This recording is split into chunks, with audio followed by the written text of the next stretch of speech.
Hunley, the doorman's dachshund, loved his lobby to be clean and organized, just like him. Good morning, Hundley. Don't you look very shiny and sleek today?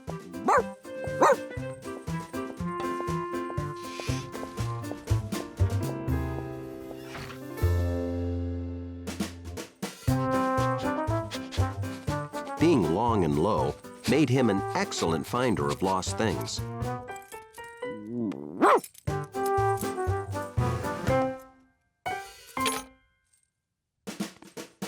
My keys! Thank you, Hundley.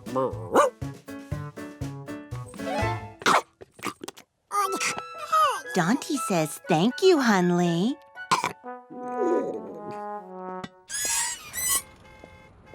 Having sharp hearing made him an excellent squeak detector.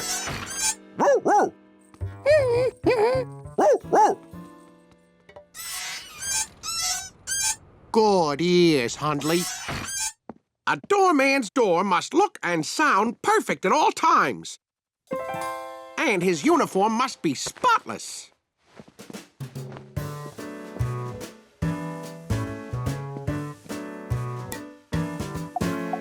But Hunley felt his most important job was to protect the place from George, the absolute opposite of all that is organized and neat.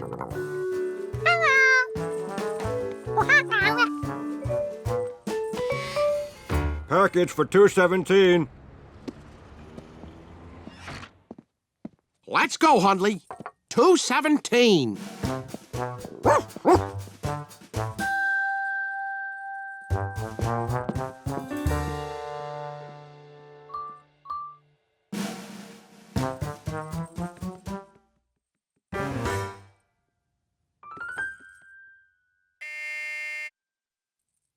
Oh, no! I'm out of uniform. Delivery, I rush right up. Right on time. I buy and sell autographed balls. Very expensive. This one's Freddy Frikikio. I have a lot more balls coming today. Valuable collector's items. Don't worry. Hundley and I'll make sure they're safe. Out of uniform. Ugh. A doorman's uniform is as important as his door. What's wrong, Hundley? Careful! That's full of... oil. Oh, no! This is my last clean shirt! A doorman must be spotless. I have to go to the dry cleaners. I won't be long. You're in charge, Hundley. Hunley knew the first order of business. Watch George. George never realized how much he liked the doorman's uniform.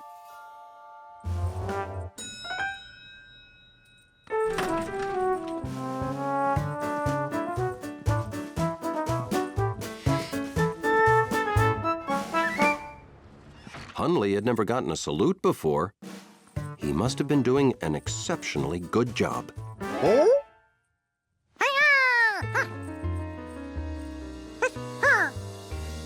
A doorman's uniform is as important as his door. Hunley had to get that monkey out of uniform. But he still had a job to do. I see you have a new partner, Hunley. You're both so handsome.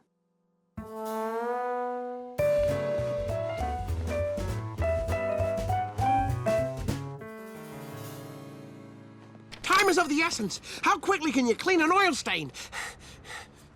An oil stain about this size? An oil stain exactly that size. That exact oil stain. I have no idea until I try. Then try. I can wait because I know Hundley will keep the lobby in perfect order. Hunley tried to get the coat off George.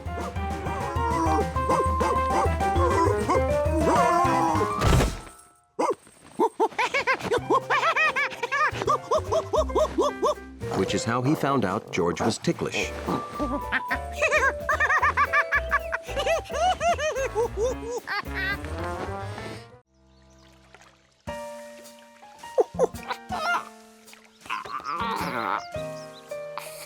One thing George liked about Lake Wanasink Lake was that he never felt alone, even when he couldn't see other animals.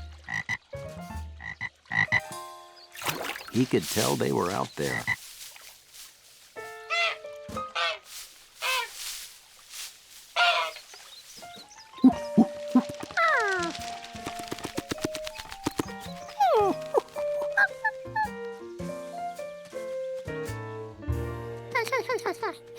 George, hi. How about a hand? Yeah, I'm preparing an exhibit on local wildlife for the Town Nature Society, and the baby alligator lizard I was studying just disappeared.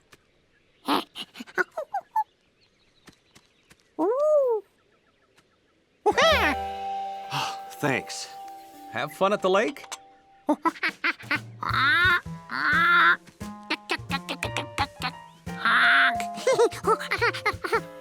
Wow! You saw all those animals?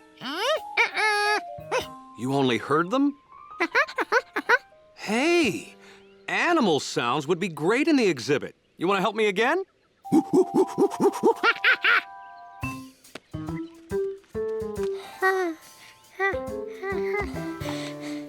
Okay, just point the microphone toward the sound till you hear it nice and loud on the headphones. Then, push this red button to record it. Remember, the closer you are to an animal, the louder it gets. But don't get too close.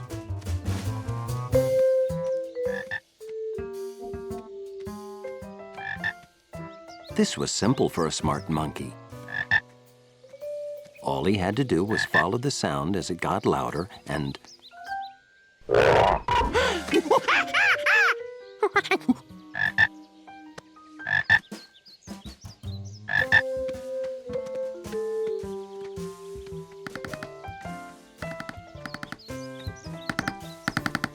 He tracked one woodpecker and thought he heard a second one.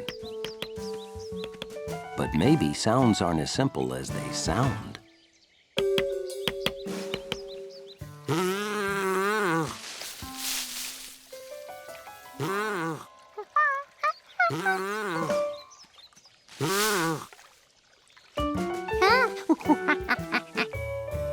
George was collecting pictures of all the sounds he had heard outside. Then he heard a new one, inside. George knew how to track a sound. This was different. It got louder, then went silent. Then it was far away again. This called for a second opinion. 151, 152. Wait. Oh, hi, George. Yeah, can you wait till I'm done with the moth census? Okay, I'm coming.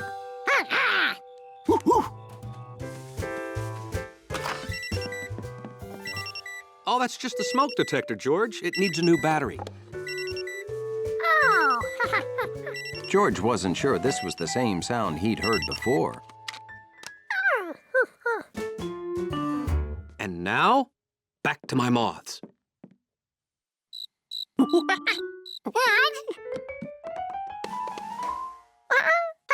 There it was again, and it didn't come from the smoke detector.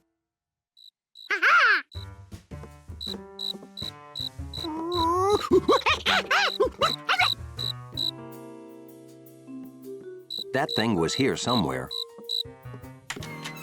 and he knew he could find it.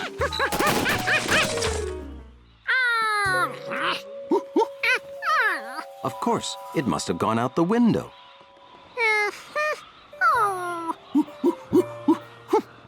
It was loud, it was soft, it was here, it was gone.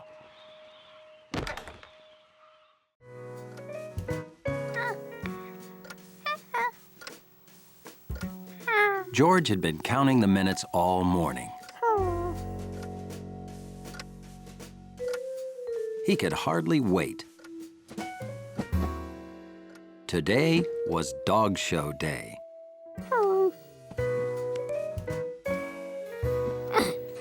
Looking forward to seeing your first dog show, George? Dog show,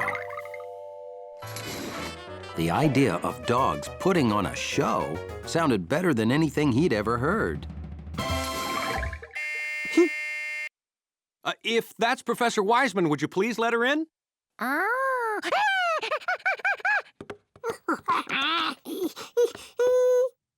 It's Professor Wiseman.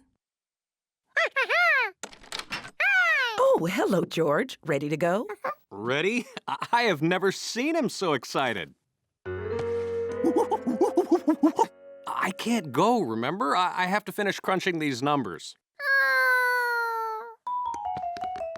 Bye. Have fun, you two. And, George. Be a good little monkey, exactly. And close the door, please.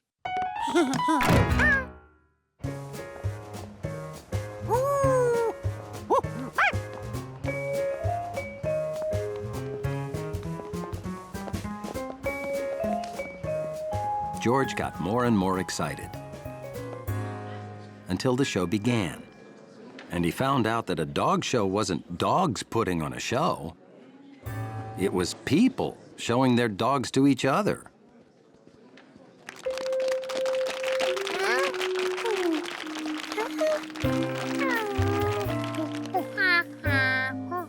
George didn't exactly pay attention.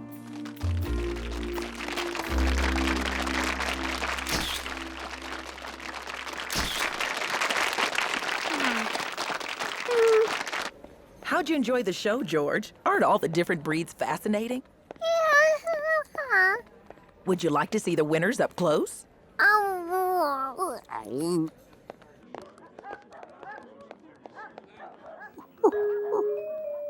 George got a big surprise.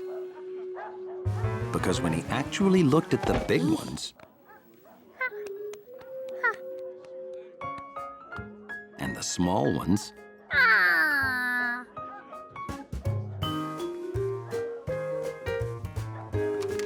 and the crazily hairy ones,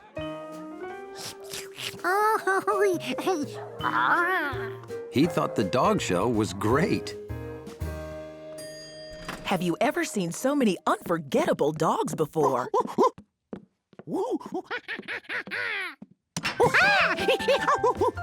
Okay. Well, it looks like you had fun. I hope he wasn't too much trouble. He was no trouble at all. Wow, that's great to hear. Gotta run. See you tomorrow. Thanks so much. Bye-bye.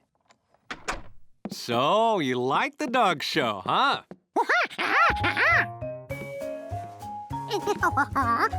George wanted to tell the man about all the unforgettable dogs he saw.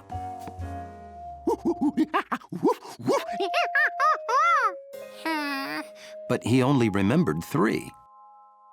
It's okay, you can tell me later. Oh, would you do me a big favor and mail these letters?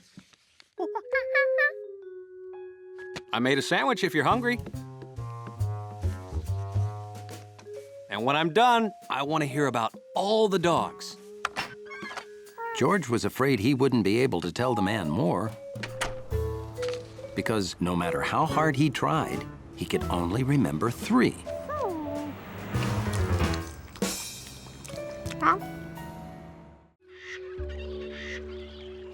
It was a perfect day to explore Lake Wanasink Lake. Bill called it picture perfect. You know, George, nature photography requires skill, patience, and timing.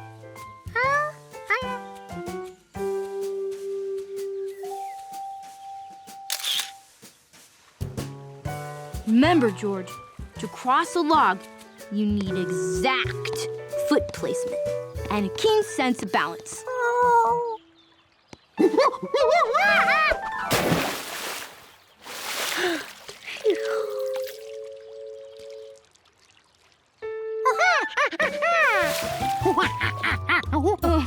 Those are tadpoles, George. A common form of pond life. I guess a city kid like you never sees any real wildlife, huh? Hey, why don't we take some back home and observe their growth? While collecting tadpoles, both proper net control and collecting jar placement are crucial.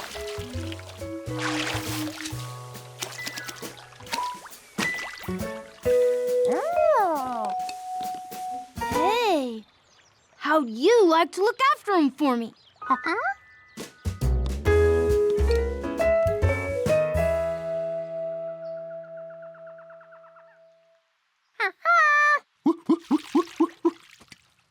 Do the tadpoles like the lettuce I boiled for them? Now remember, I want you to watch them closely for me. They do some amazing things as they grow. Keep them safe in that bowl, and they should be just fine. And so, on that gloriously sunny day, George became the proud caretaker of a bowl full of tadpoles.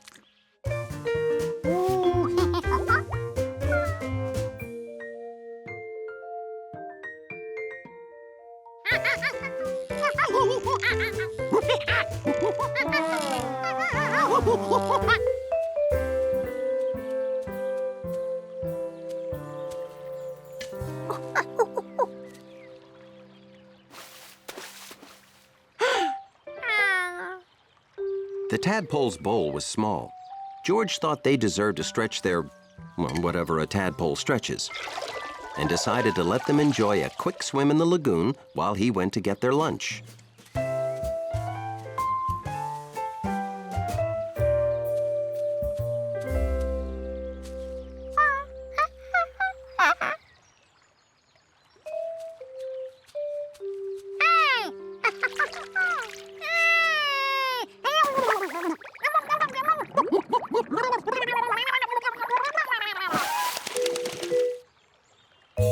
Where could the tadpoles be?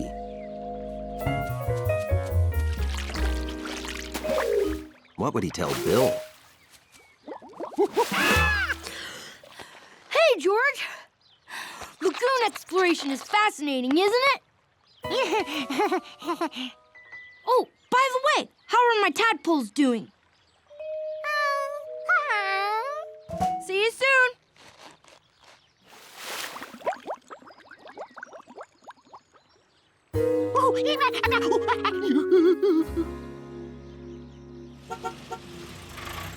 Time to go back to the city, George.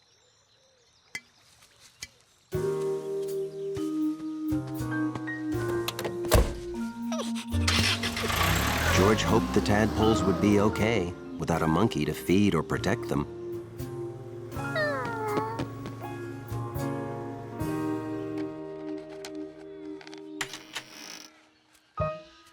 George!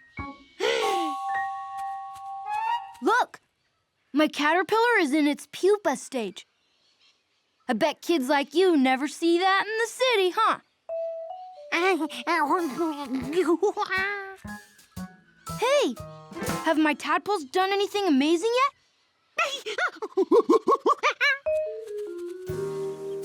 Weeks went by before George returned to the lake. George still couldn't find the tadpoles, but they had to be in the lagoon. Unless...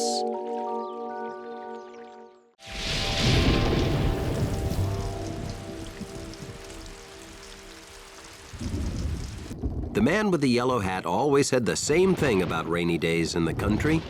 This is great weather. For ducks. And when the rain stopped, it was great weather for monkeys.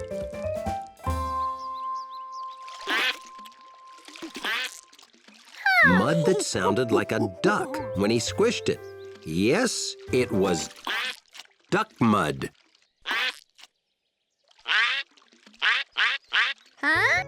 He knew he didn't squish that quack out. He had discovered self-quacking duck mud. Okay, it wasn't duck mud. There were real ducks.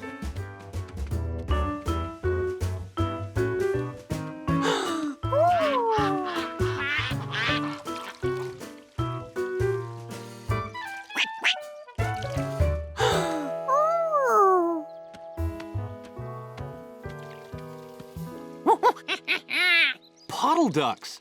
See, George, I told you it was great weather for ducks.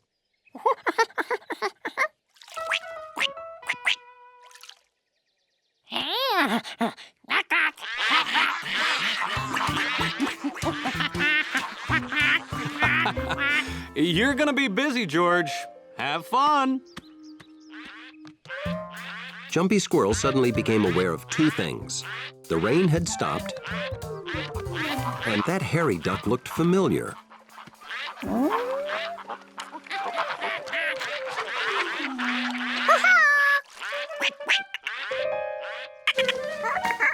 Jumpy Squirrel usually jumped away from anything new. Peking Duck was the same way. Maybe that's why they became good friends instantly.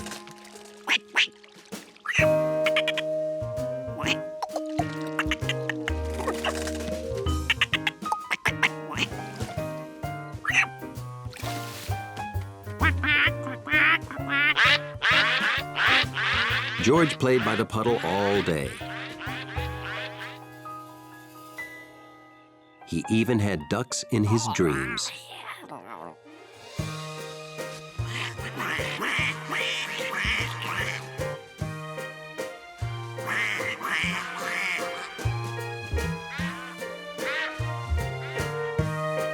I always knew you were meant to be a duck.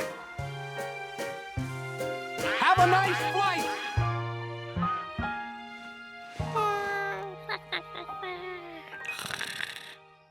For centuries, people have wondered what squirrels dream about.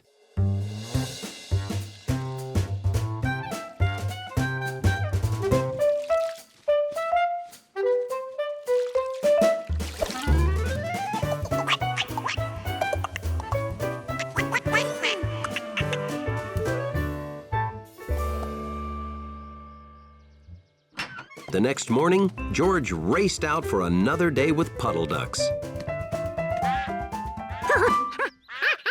Something was wrong. The puddle was smaller, a lot smaller.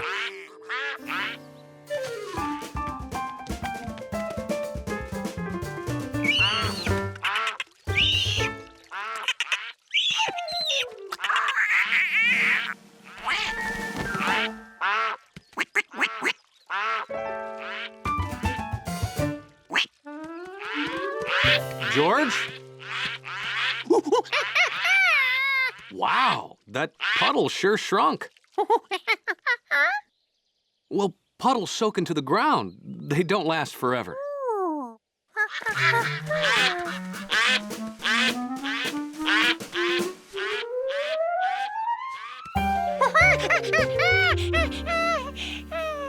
Ducks go where there's plenty of water. When the water's gone, they'll leave. It's just what ducks do.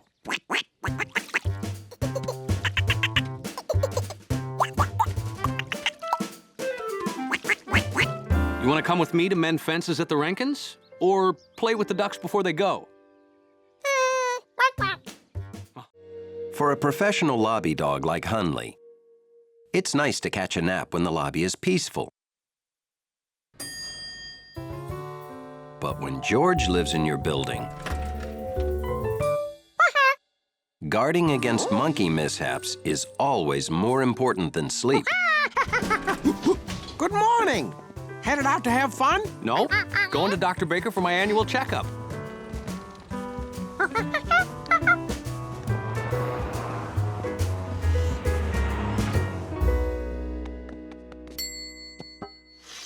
Right on time as usual. What didn't you bring? Oh, George. Hello. Have a seat in the waiting room. I'll call you when the doctor's ready.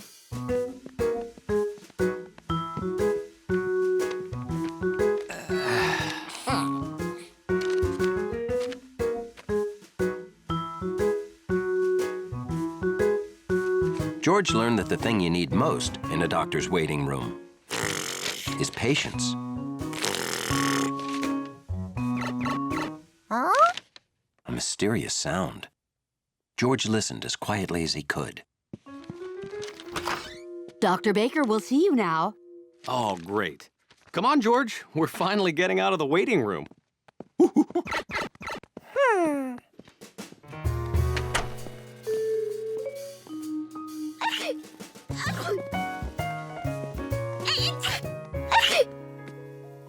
George gave up hope of hearing any mystery sound past that sneezing. I'm still waiting for Dr. Gesund. Well, I'm sure he'll be right with you.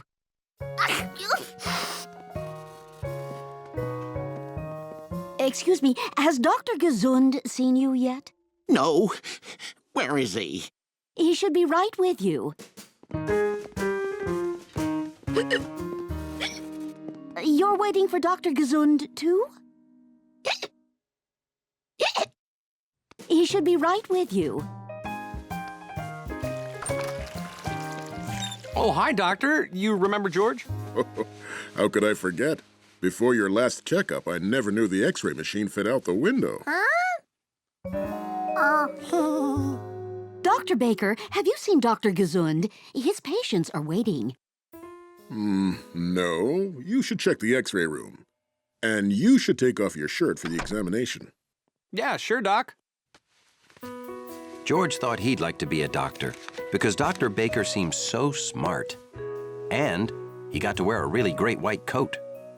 Okay, let's get started. Up on the scale.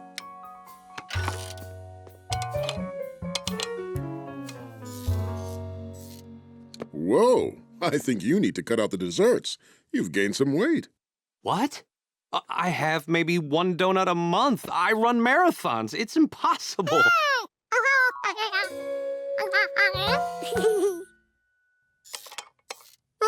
Same as last year. Whew. This is how I check his reflexes, George.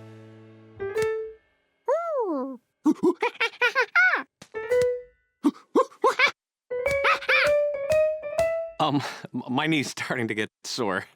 Oh, sorry. I never get to play with a monkey. Dr. Gesund...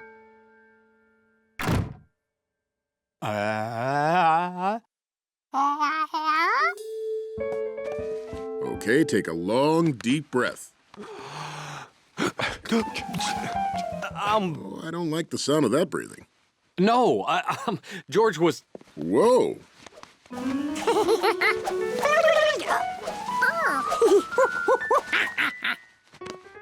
Ever used a stethoscope, George? I use it to hear things that I can't see.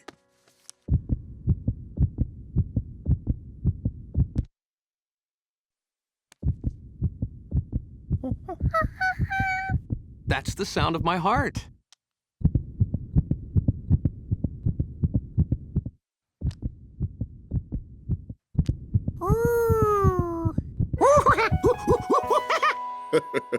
You can play with your heart while we go to the X-ray room. Sometimes a little monkey finds a new thing that's more interesting than anything else on Earth. For George, it was the baby giant panda, which was being shown live on the zoo website. George, are you gonna be much longer? Well, I need to get work done, and you've been on the computer all day. Oh, is that what you've been watching? The Panda Cam? Hey, you know those pictures come from the park zoo right down the block. Well, yeah, you can go there and see the panda right in front of you in the new panda habitat. Bye. Be a good little monkey.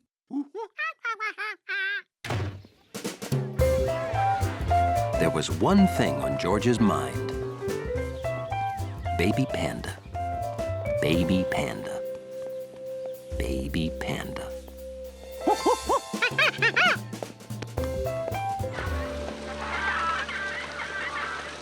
Look, Mommy! Flamingos! George didn't want to go the wrong way and lose any panda time. How could he choose a path?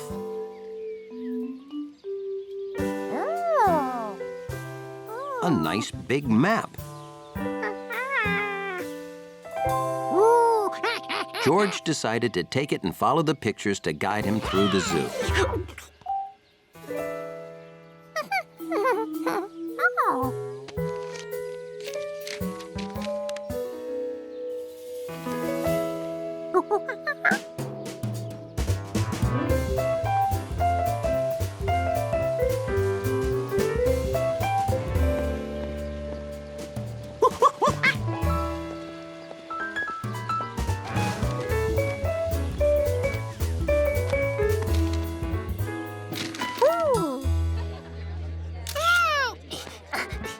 He'd found the pandas. That map really worked. This was much better than watching on the computer. George could watch the panda for hours. And he did.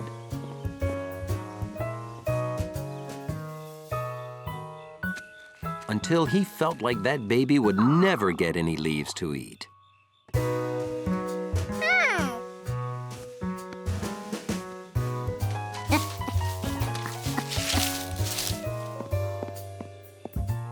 Nobody here? Guess I can lock up.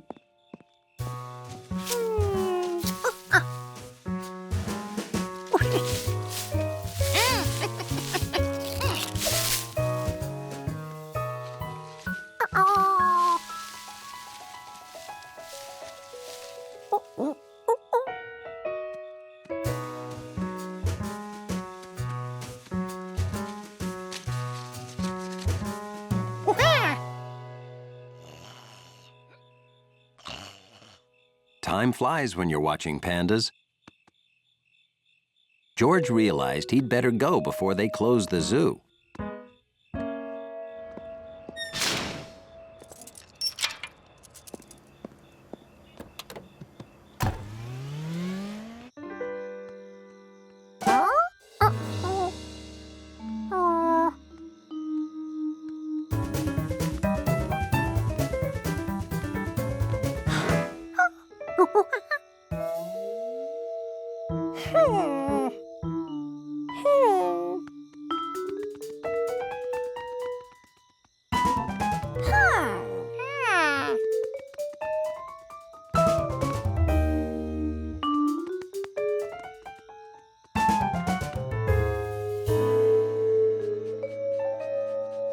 The paths were too confusing.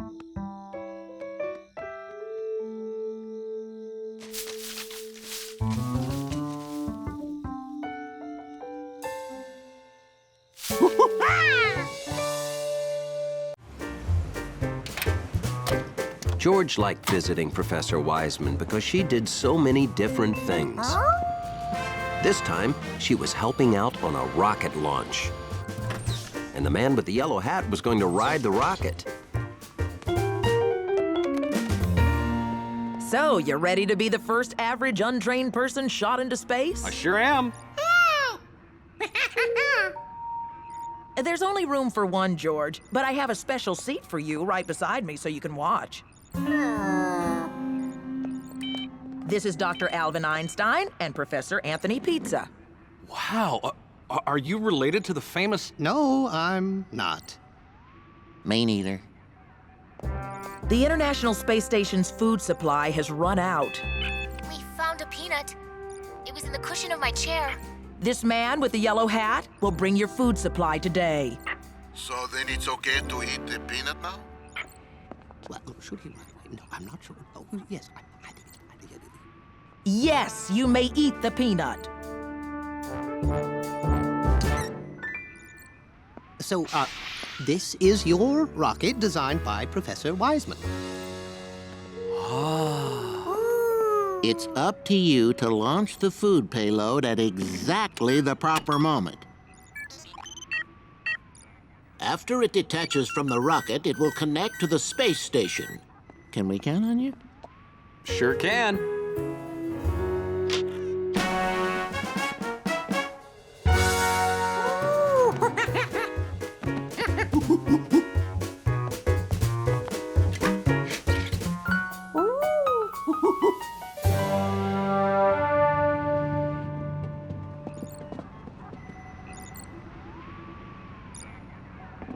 Professor Pizza and I are loading extra experiments you'll deliver with the food. George wanted to see what these experiments were. George, careful. This is an expensive, high-tech... raccoon? They'll live at the space station so we can study how they adapt to life in space. George could see into all the containers except this one. What was hidden in there?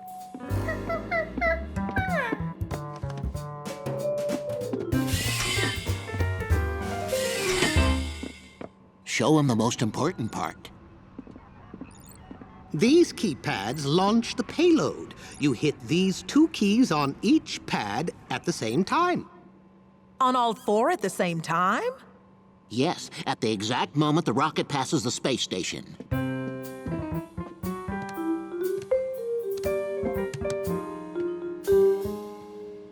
I can't. I only have 2 hands. The keypads were Pizza's idea. The raccoon was my idea. The 4 keypads was yours. Oh, here we go. Check your memos. I specifically remembered when you came up with the 4 keypads.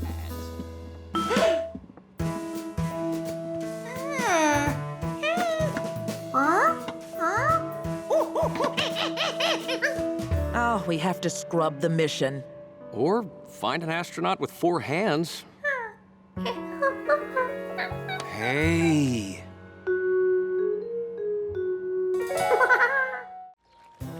A warm country day. George's favorite time to go boating. Toy boating, that is. Even a toy boat captain can hit rough seas in his favorite perfect pond.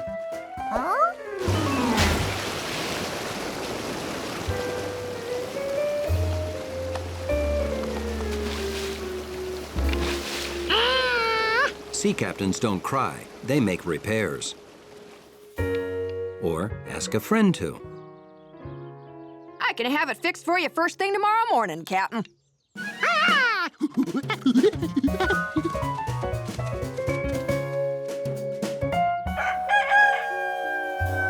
So, at exactly 10 seconds before the first thing the next morning... Right on time. There you go. Ready to set sail again. George rushed back to his perfect pond to set sail.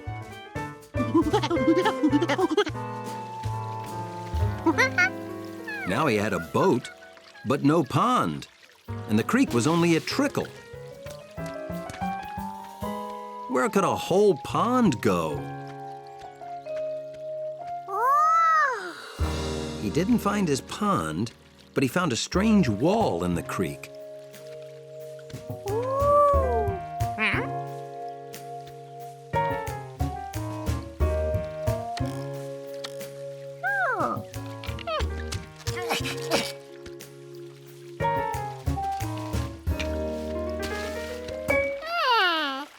Here's what happened to the water. It got stuck behind this wall.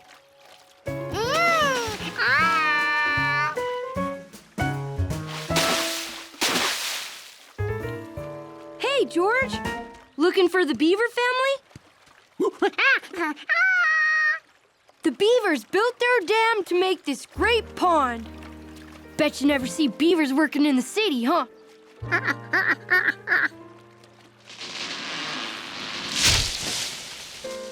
Yep, that's them now, working in the woods. I took pictures of them. Don't get too close while they work or they'll get upset. Bye! So these were the beavers.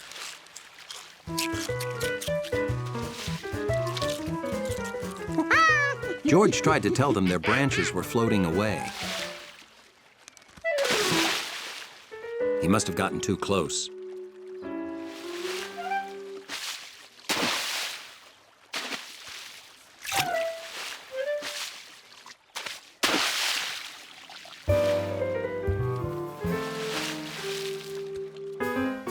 If the beavers didn't want him watching, he'd just sail his boat.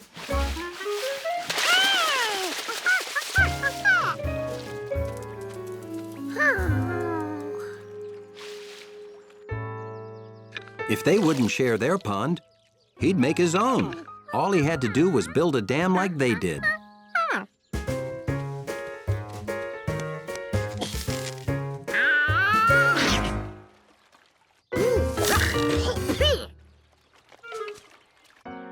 There must be an easier way to get wood for a monkey dam.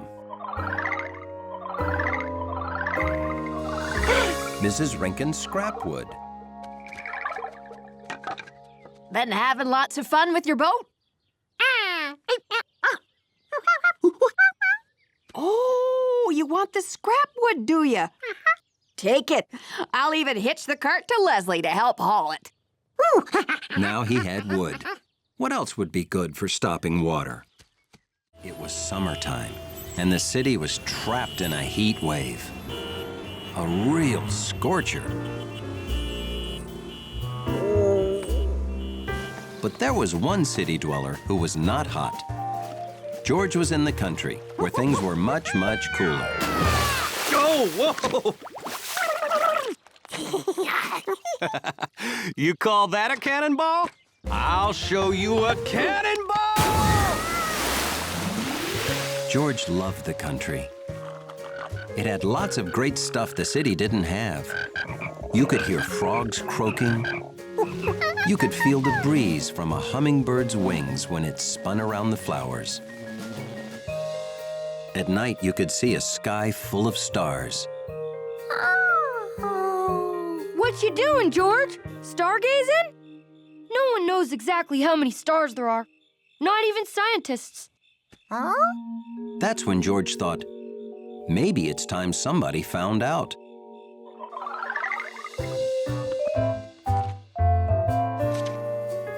And since scientists would probably be very grateful, George decided he was just the monkey to count all the stars.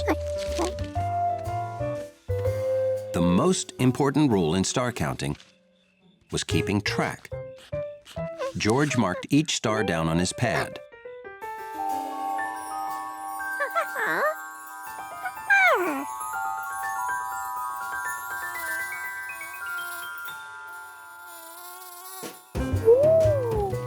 The two most important rules in star counting were knowing the difference between stars and lightning bugs and keeping track.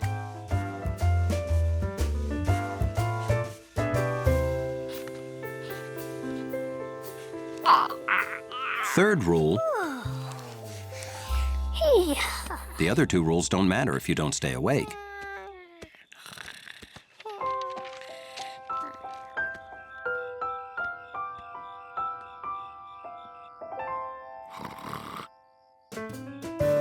Because when you come back the next night, you can't tell which stars were counted or uncounted. So last night's count can't count.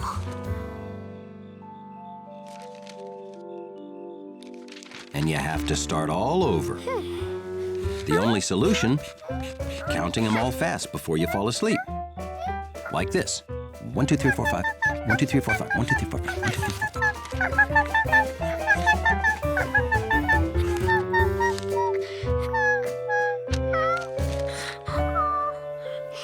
But George wasn't fast enough.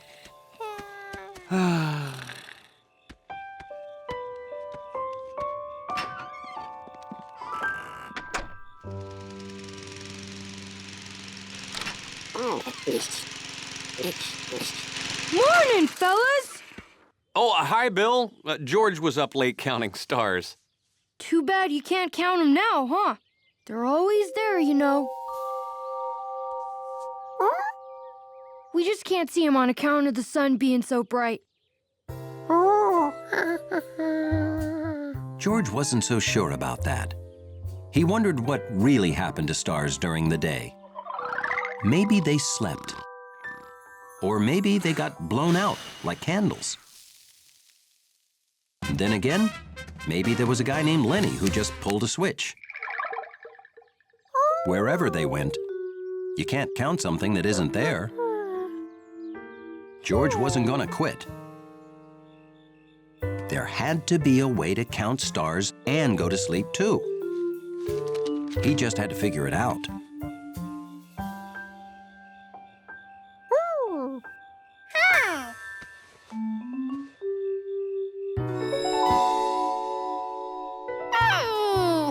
The big upside-down cap. It could be a placekeeper. He could count the stars below it until he had them all, then move to the other sides. He had a system.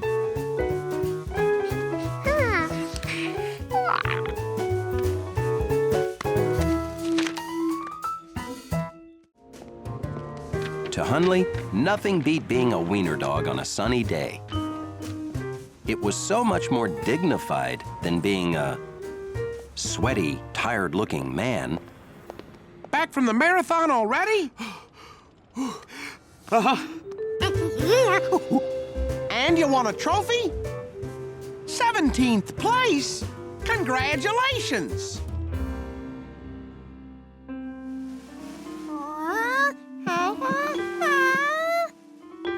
Steady now. Push that button.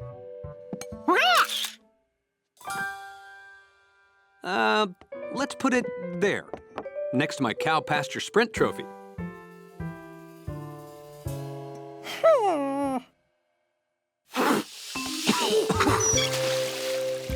Trophies make it hard to forget things you've done because you have to keep cleaning them.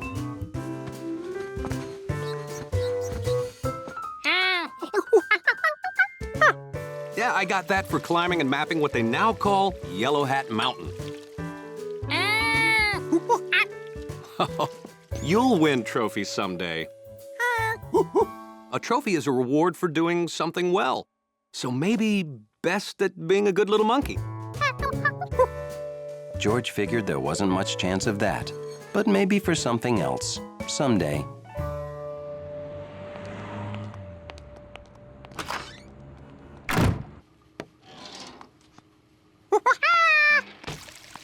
Oh, hi, Giorgio. Oh, say, you know, I've got no help today. Could you,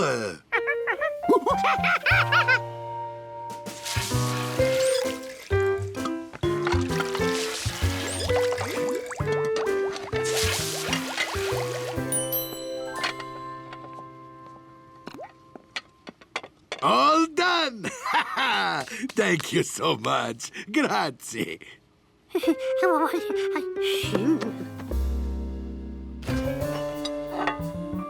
My new dessert, the ice cream gnocchi, for you, Giorgio. Consider it the Helpful Monkey Award. My thank you for a job well done. This plate of ice cream was George's first trophy. A trophy is a reward for doing something well.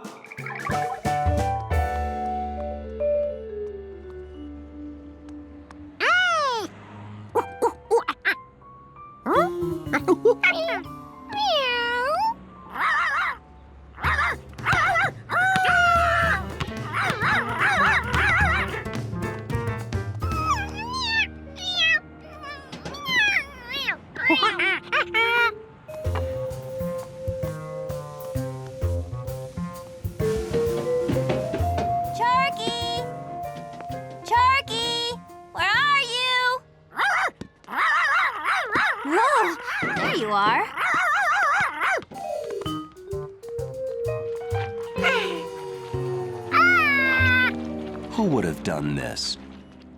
It's just mean to melt a guy's Helpful Monkey Award. Giorgio, what did you do? Leave your ice cream gnocchi in the sun?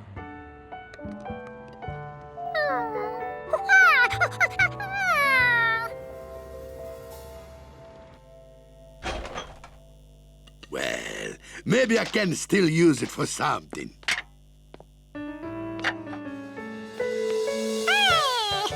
This time, don't leave it in the sun where it'll melt. George now knew he had to keep his trophy out of the sun.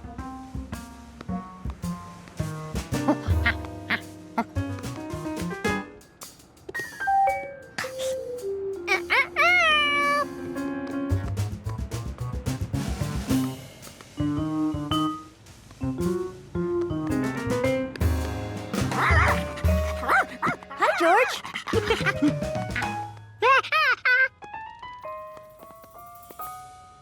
Can we have a little tiny bit of ice cream?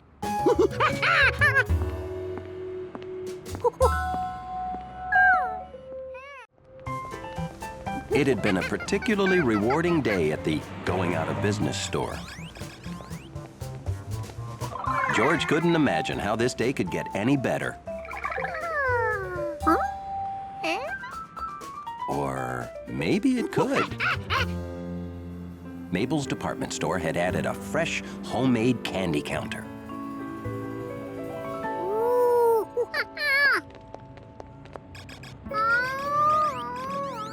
Oh, I don't know about you, but I simply can't walk away from blue candy. But I can't carry this into Mabel's.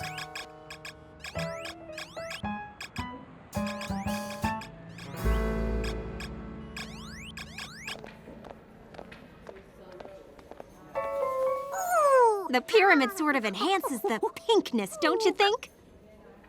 I'm working on a rhombus shape, but it keeps falling over. A rhombus? It's a work in progress. Anyway, welcome to Kaylee's Candies. I'm Kaylee. We'd like 4 small boxes. Great! This is my first order today. No one could wait till they got home to try the chocolates.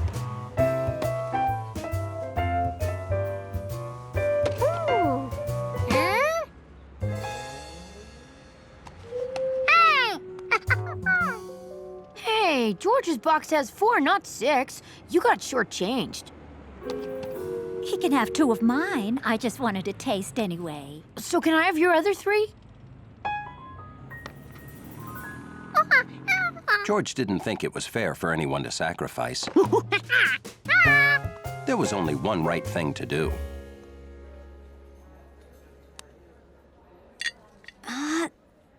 Oh, nuts.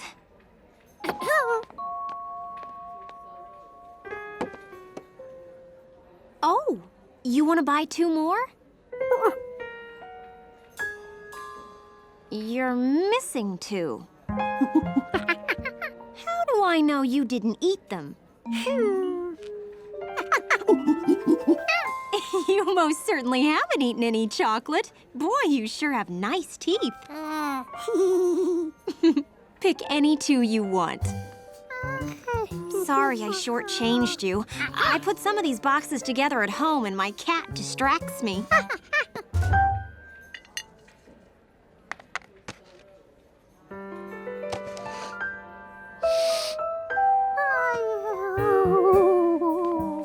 Oh dear.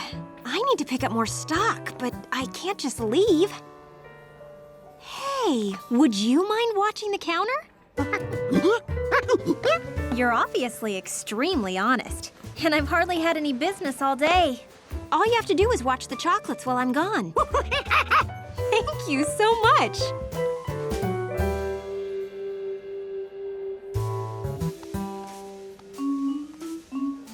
The mysterious rhombus. George wondered if he could make a rhombus. It didn't seem hard.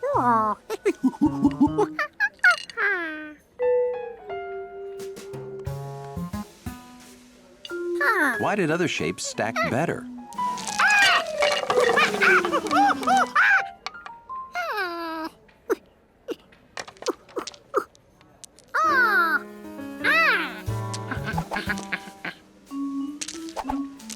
Maybe they went together by shape, not color. George concentrated on his work.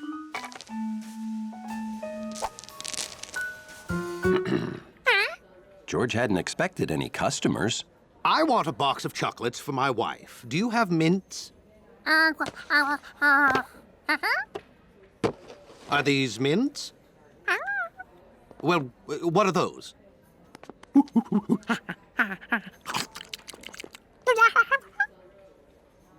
That doesn't look like a mint. The next blue one had the same filling, and it still wasn't mint.